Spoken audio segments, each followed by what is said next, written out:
Баршаңызға қайырлы күн достар. Бүгін сіздермен тауық етінен пирог жасайтын боламыз. Менімен бірге болыңыздар. Онға кішкене разрыхитель қосып, еріген сары майымызды қосып, жақсылап араластырамыз. Жұмыртқамызды қосып, қаймақ қосып, бір келкі қамыр илейтін боламыз.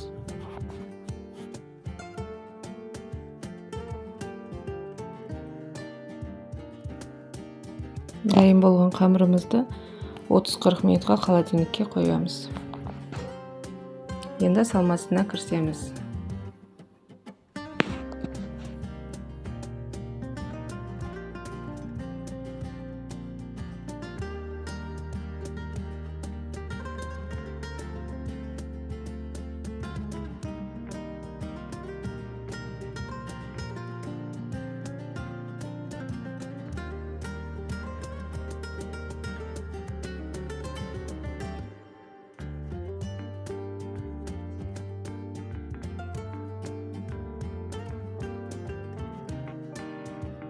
Қамырымызды дөңгелектеп жайып, формамызға салатын боламыз.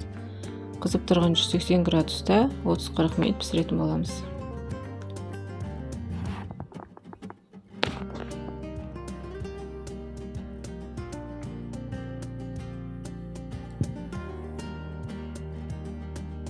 Ортасына салмасын салып,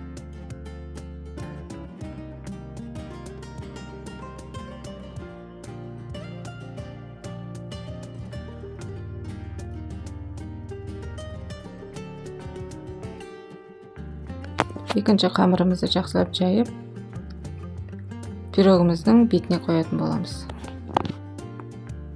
Осылай әдемілеп кесіп аламыз.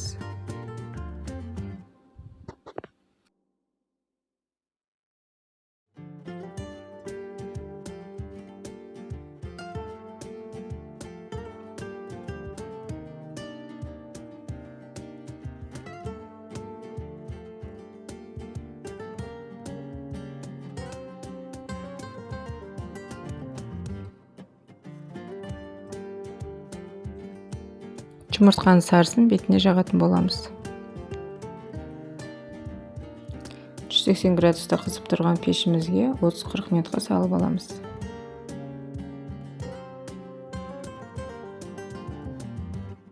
Өте дәмді, керемет болып шықты.